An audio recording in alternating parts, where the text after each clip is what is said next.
Hey guys, welcome back to The Readers. I hope you are having an amazing day. Let's get right into the stories. The first one is an entitled people story. Background first, let me paint you a picture of my backyard. It's my absolute pride and joy, and I'm not ashamed to admit it. Over the past 8 years, I've transformed what was once a basic suburban lawn into what I like to call my personal oasis. We're talking perfectly manicured grass that's greener than a golf course, carefully designed flower beds with seasonal rotations, and a gorgeous stone patio complete with a custom-built pergola that I designed and constructed myself. This isn't just a weekend hobby for me. I compete in local gardening competitions, and I've actually won a few awards over the years. My neighbors often joke that I should charge admission to my backyard, and honestly, I take that as a compliment. I've invested thousands of dollars and countless hours into creating something beautiful, and it shows. Now, let me tell you about my next-door neighbor. Let's call her what everyone in the neighborhood eventually started calling her behind closed doors. She moved in about 3 years ago, and from day one, it was clear we had very different approaches to property maintenance. Where my yard is pristine, hers looks like a forgotten wasteland. Patchy grass, weeds everywhere, and a general appearance that suggests she gave up on yard work sometime during the previous decade. At first, she seemed pleasant enough. We'd exchange the usual neighborly pleasantries when we saw each other outside. But I started noticing these little passive-aggressive comments that would slip out during our conversations. Things like, "Must be nice to have so much free time to spend on gardening," or "I wish I had the money to throw around on fancy lawn equipment." The comments always came with this forced smile that didn't quite reach her eyes. The first real red flag was when I caught her dog wandering around my property, doing its business right in the middle of my prized flower bed. When I politely mentioned it to her, she just shrugged and said dogs will be dogs.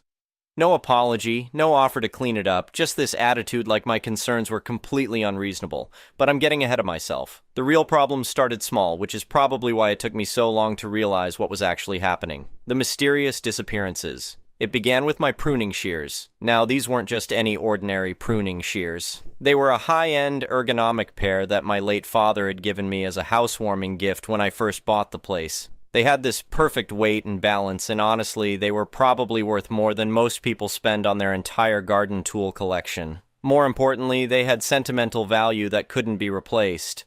I always kept them in the same spot on my potting bench, right next to my garden gloves. One morning, I went out to do some trimming on my rose bushes, and they were just gone. I searched everywhere, thinking maybe I'd left them somewhere else after my last gardening session. I checked the garage, the shed, even inside the house in case I'd brought them in for some reason. Nothing. I figured I must have misplaced them somehow. It happens, right? Even to organized people like me. I was frustrated because of their sentimental value, but I convinced myself they'd turn up eventually.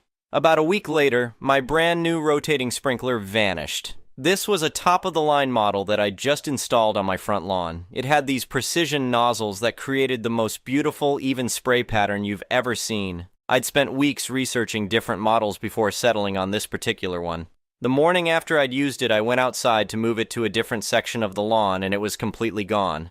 That's when the first little alarm bell started ringing in my head. One missing tool could be a mistake. 2 missing items started to look like a pattern, but the incident that really opened my eyes happened about 10 days after the sprinkler disappeared. I had just purchased this beautiful new garden hose. Not just any hose, mind you, but a 100-foot professional-grade, kink-resistant model with this gorgeous brass nozzle that had about 8 different spray settings. The whole setup had cost me nearly $200, but it was worth every penny for the performance and durability. I'd spent Sunday afternoon watering my entire yard with it, and when I finished, I carefully coiled it on the decorative hose reel that I keep right next to my outdoor spigot. I made sure it was perfectly arranged because, yes, I'm that type of person who likes things neat and organized. Monday morning, I went outside with my coffee to water my hanging flower baskets before work, and I stopped dead in my tracks. The hose reel was still there, but it was completely empty. The entire hose, the brass nozzle, everything was gone. Now I knew something was seriously wrong. 3 expensive items don't just disappear on their own, especially not from a fenced backyard. That's when I decided to take a casual look around the neighborhood just to see if maybe I could spot any of my missing equipment. I didn't have to look very hard. As I walked past the neighbor's house on my way to get my mail, I happened to glance into her backyard. There was her husband, struggling to water their wilted vegetable garden with what looked exactly like my missing hose. The brass nozzle caught the morning sunlight in a way that was unmistakably familiar. I stood there for a moment, trying to process what I was seeing. Could it really be my hose? From that distance, I couldn't be 100% certain, but every instinct I had was screaming that I was looking at my property in their yard. The confrontation. I decided to handle this the mature, neighborly way. Rather than jumping to accusations, I would simply ask if they'd seen my missing hose. Maybe there was some innocent explanation. Maybe they'd found it in their yard and were planning to return it. I was willing to give them the benefit of the doubt. I walked over to their front door and knocked politely. She answered after a few moments, and I could immediately tell from her expression that she was already on the defensive, even though I hadn't said anything yet. I kept my tone friendly and casual. I explained that I seemed to have misplaced my new garden hose and wondered if she might have seen it or accidentally picked it up while doing yard work. Her reaction was immediate and completely over the top. She practically exploded at me, demanding to know if I was accusing her of stealing. She went on this whole rant about how they had their own things and didn't need to take mine, and maybe if I was more organized I wouldn't lose my stuff all the time. Before I could even respond or try to clarify that I wasn't making accusations, she slammed the door right in my face. I stood there on her doorstep for a moment, completely stunned by the aggressive response to what I thought was a perfectly reasonable question. That reaction told me everything I needed to know.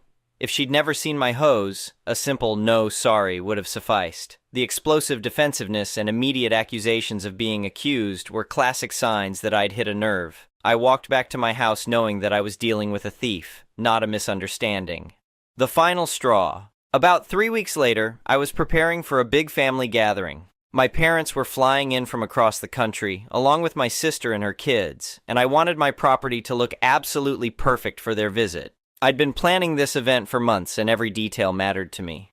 The final item on my preparation list was pressure washing the stone patio and the long driveway. It's a huge job that takes most of a weekend, but the results are always spectacular.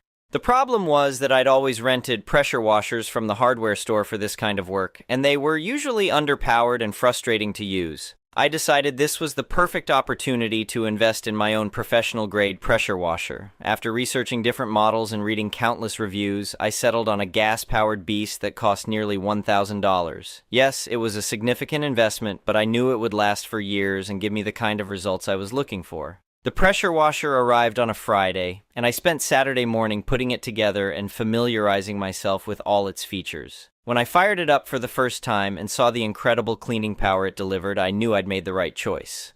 The difference between this machine and the rental units I'd used before was like comparing a Ferrari to a bicycle. I spent most of Saturday working on the patio, and the transformation was amazing. Years of weathering and staining disappeared under the powerful spray, revealing the beautiful natural color of the stone underneath. By evening, I was exhausted but thrilled with the progress. I still had the entire driveway left to do, but that would be Sunday's project. Since the pressure washer was quite valuable and I didn't want it sitting out overnight, I wheeled it to what I thought was a secure spot in the corner of my back patio, tucked behind some large planters where it wouldn't be visible from the street or neighboring yards. Sunday morning, I got up early, made my coffee, and headed outside to finish the job. I was actually excited to see how the driveway would look after a thorough cleaning. But when I walked around to the back patio, I found an empty space where my pressure washer should have been. I stood there staring at the spot, unable to believe what I was seeing. This wasn't just a garden tool or a hose. This was a nearly $1,000 piece of equipment that I'd owned for exactly 24 hours. The violation I felt was unlike anything I'd experienced before. My family was arriving in just 3 days, and some entitled thief had stolen my pressure washer right out of my own backyard. Taking action, I immediately called the police non-emergency line. Within about 30 minutes, an officer arrived to take my report. He was professional and sympathetic, but I could tell from his expression that he'd dealt with plenty of similar situations before. After hearing my story and looking at the scene, he gave me some advice that would turn out to be more important than either of us realized at the time. He explained that while he believed my account of what had happened, suspicion wasn't enough for a search warrant. Without video evidence or catching the thief in the act, there wasn't much they could do legally.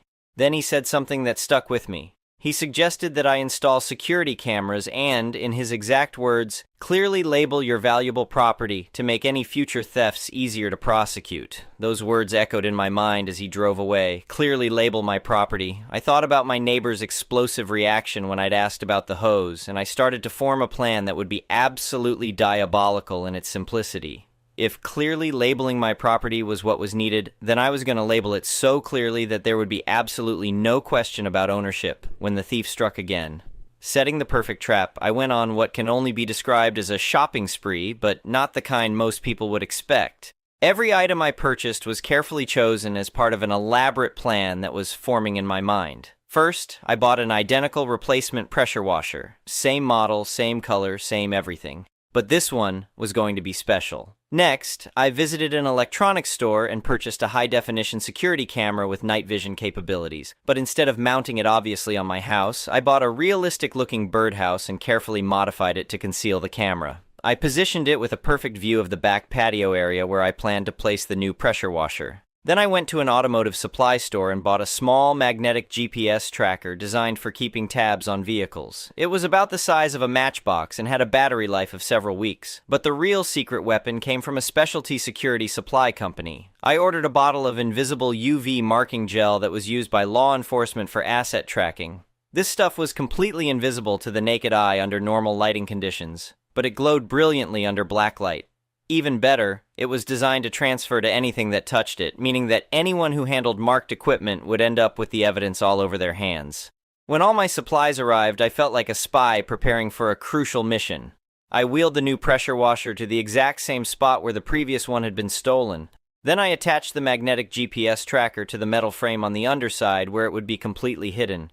Next came the invisible marking. Using a small brush, I carefully painted the UV gel on every surface someone would touch when using the machine. The handle, the trigger gun, the nozzle, the pull cord to start the engine, everything got a generous coating of the invisible evidence. For the final touch, I mixed a substantial amount of the UV marking liquid into the machine's detergent tank. This was my masterstroke. Anyone who used the pressure washer wouldn't just get the marking gel on their hands. They would actually spray the invisible, glowing evidence all over whatever they were cleaning. The camera was positioned, the GPS tracker was active, and the trap was set. All I had to do was wait. The catch 3. Nights later, at 2:17 a.m., my phone buzzed with a motion alert from the security camera. I opened the app and watched in crystal clear high-definition video as my neighbor, wearing pajamas and slippers, crept across the dark yard like some kind of suburban ninja. I watched her look around nervously before grabbing the pressure washer and wheeling it across the lawn toward her garage. The infrared night vision captured every detail perfectly, including her face when she looked directly toward the hidden camera without realizing it was there. I immediately saved the video file to cloud storage and checked the GPS tracker app. Sure enough, the little dot on the map showed that my pressure washer was now stationary inside her garage. But here's the thing about my plan. I didn't want to call the police immediately. I wanted her to use the pressure washer first. I wanted her to cover herself and her property with the invisible evidence that would make denial impossible. So I waited.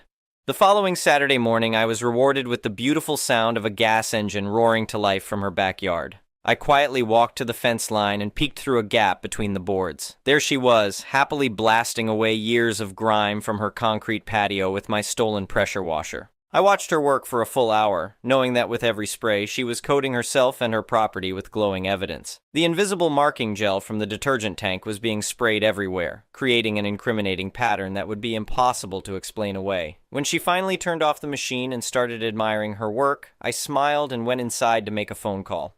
The perfect reveal. I called the police non-emergency line and asked to speak with the officer who had taken my original report.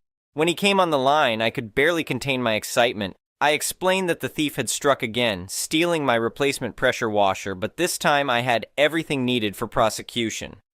Video evidence of the theft, GPS tracking showing the current location of the stolen property, and forensic marking that would prove beyond any doubt who had been using my equipment. 2 police cars arrived at her house within 20 minutes.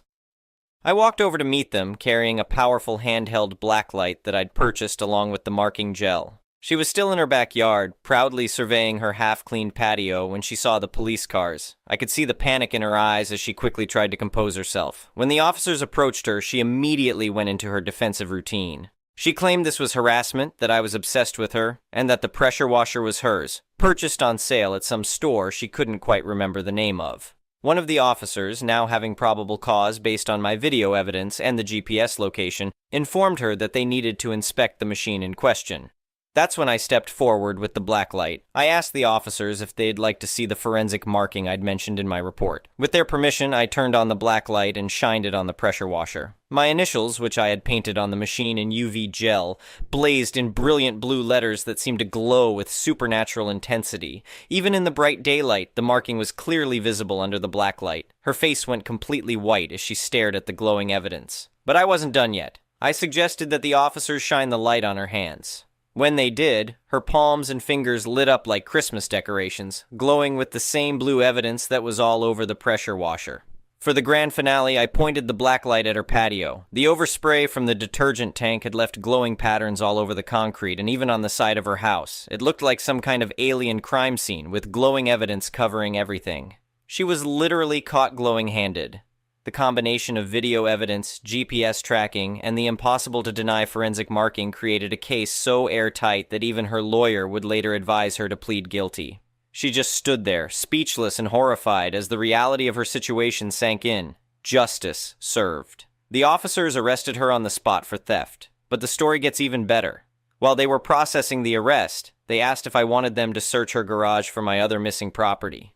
With the video evidence of her stealing the pressure washer, they now had probable cause to look for additional stolen items. Sure enough, they found everything. My father's pruning shears, still with dirt on them from her failed attempts at gardening. The rotating sprinkler now missing one of its precision nozzles because she'd apparently tried to modify it somehow. The expensive garden hose, coiled messily in a corner and already showing wear from improper storage. I had anticipated this moment and had already marked all of these items with the UV gel when I first got the supplies. Under the black light, they all glowed with my initials, providing undeniable proof of ownership. The charges kept piling up as each item was documented and photographed. What started as one count of theft had become multiple counts involving hundreds of dollars worth of stolen property. The aftermath. The court case was almost anticlimactic because the evidence was so overwhelming. She pled guilty to all charges rather than face a trial where the video, GPS data, and glowing evidence would be presented to a jury. She was sentenced to probation, a hefty fine, and 200 hours of community service. The judge specifically ordered that her community service be performed doing groundskeeping work at local parks, which I thought was a particularly fitting punishment. But the real justice was the public humiliation. The story spread through the neighborhood like wildfire. Everyone knew about the glowing evidence and how she'd been caught red-handed, or should I say, blue-handed. The best part was that she couldn't wash the UV marking off her patio for weeks. The industrial-grade marking gel had bonded with the concrete, creating a permanent glowing reminder of her crimes that was visible every time anyone shined a blacklight on her property. She tried painting over it, but the gel had soaked deep into the porous concrete. For months afterward, neighbors would joke about bringing blacklights to neighborhood barbecues just to see the crime scene. Final thoughts. I installed a comprehensive security system after this incident, with multiple visible cameras and a large, friendly sign that reads, "Smile! This property is under 24/7 video surveillance. All equipment is GPS tracked and forensically marked." I've never had another theft since then. The pressure washer, incidentally, works perfectly and has helped me maintain my award-winning yard for several seasons now. Every time I use it, I remember the satisfaction of watching a thief get caught in the most undeniable way possible. But the real victory wasn't just getting my property back or seeing justice served. It was proving that sometimes the best revenge is simply using someone's own greed and entitlement against them. She thought she was stealing from an easy target, but instead, she walked right into a trap that was so perfectly designed that escape was impossible. The neighborhood is much more peaceful now. People actually compliment me on my security measures and ask for advice on protecting their own property. And every spring, when I'm out working in my garden with my father's pruning shears, I smile knowing that sometimes good planning and patience really do pay off. The moral of the story? If you're going to steal from your neighbors, maybe make sure they aren't the type of person who watches CSI and has access to law enforcement-grade forensic equipment. And for anyone dealing with similar theft issues, remember what that police officer told me. Clearly label your property, just maybe not as clearly as I did. Update, 6 months later. The aftermath gets even better. Holy cow, I can't believe how much this post blew up. Thank you all for the awards and amazing comments. A lot of you asked for an update, and honestly, the saga has continued in ways I never expected. First, let me address some of the questions from the comments. About the UV marking gel. Several people asked where to get it. I bought mine from a company that supplies law enforcement agencies. It's called Forensic Asset Marking Gel, and yes, it's completely legal for civilians to purchase. The stuff I used was designed to last for months, even through weather exposure. Just search for UV Property Marking Gel and you'll find suppliers. About the cost. The whole operation cost me about $400 total, replacement pressure washer not included. The UV gel was $80, the GPS tracker was $60, the hidden camera was $150, and the blacklight was $40. Considering I recovered over $800 worth of stolen property and got justice, it was the best money I ever spent. About the legal stuff, a few people worried I might get in trouble for entrapment. My lawyer friend assured me that's not how entrapment works. I was protecting my own property on my own land. Setting a trap for thieves on your own property is completely legal. Now for the juicy updates. The neighborhood transformation. Remember how I mentioned the story spread through the neighborhood? Well, it spread a lot further than I thought. Someone posted about it on our local community Facebook page, and it went viral locally. The local newspaper even picked it up as a human interest story about creative crime fighting. The best part is that property thefts in our entire neighborhood dropped to almost zero after word got out. Apparently, when thieves hear that someone in the area is using CSI-level forensic marking, they decide to find easier targets elsewhere. 3 different neighbors have asked me to help them set up similar security measures. I've become the unofficial neighborhood security consultant, which is kind of hilarious considering I'm just a guy who really loves his garden. The ex-neighbor's downward spiral. This is where things get really interesting.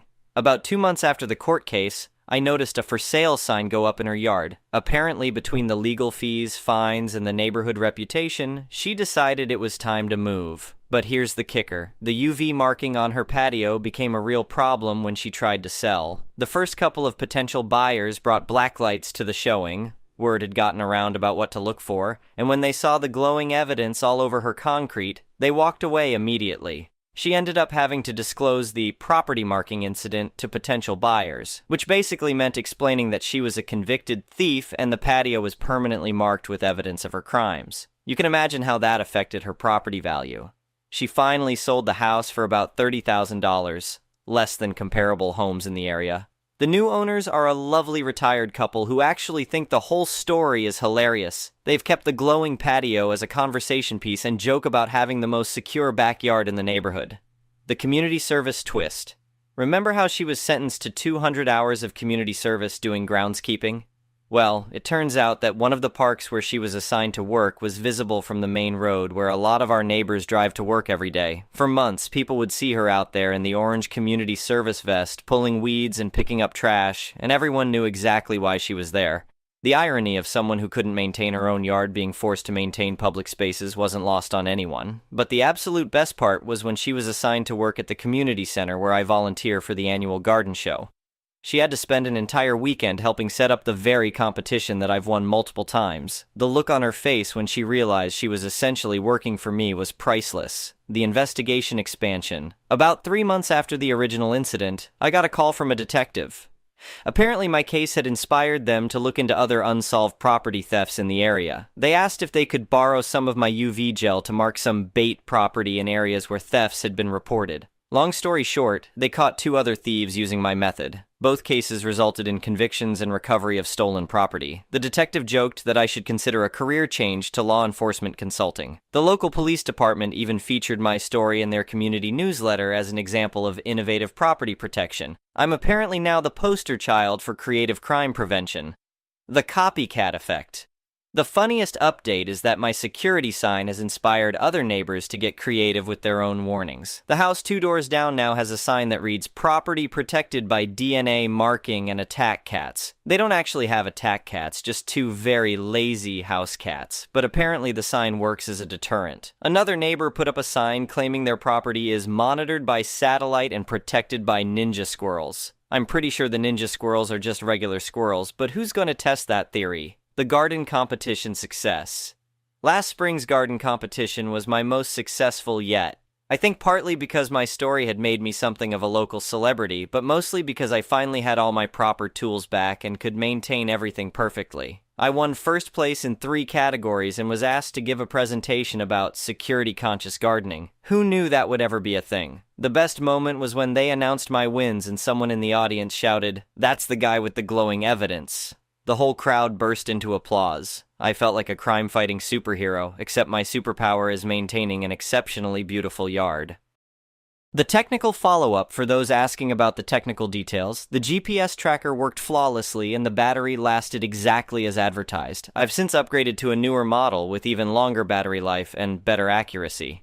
The hidden camera in the birdhouse has been working perfectly for over a year now. I've captured footage of raccoons, possums, and one very confused delivery driver, but no more thieves. The UV gel is still slightly visible under black light on some of my tools even after multiple washings. The stuff really works as advertised. I've since marked every piece of valuable equipment I own, including my lawnmower, leaf blower, and even my good garden spade. Better safe than sorry. The legal conclusion. The ex-neighbor completed her probation without incident, probably because everyone in town knew her story. Her community service hours were completed, and she's officially moved out of state. The restraining order I filed is still active for another year, just in case she ever decides to come back to the area. My lawyer says it's probably unnecessary at this point, but it gives me peace of mind. Final thoughts on the update.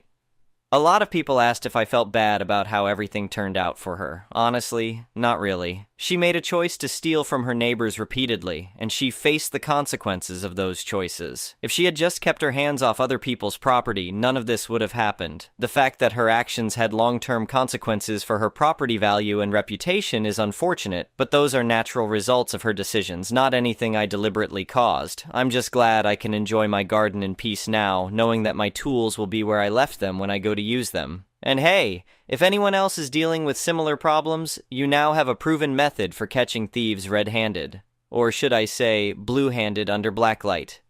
Thanks again for all the support and comments. This community is amazing, and I never expected my little suburban justice story to resonate with so many people. Now, if you'll excuse me, I have some roses to prune with my father's pruning shears, which are safely back where they belong. Edit. For everyone asking about buying UV gel, I should mention that a little goes a very long way. One bottle was enough to mark dozens of items multiple times. Also, be careful not to get it on your clothes because it doesn't wash out easily. I learned that the hard way. Edit 2. Someone asked about the raccoons I mentioned catching on camera.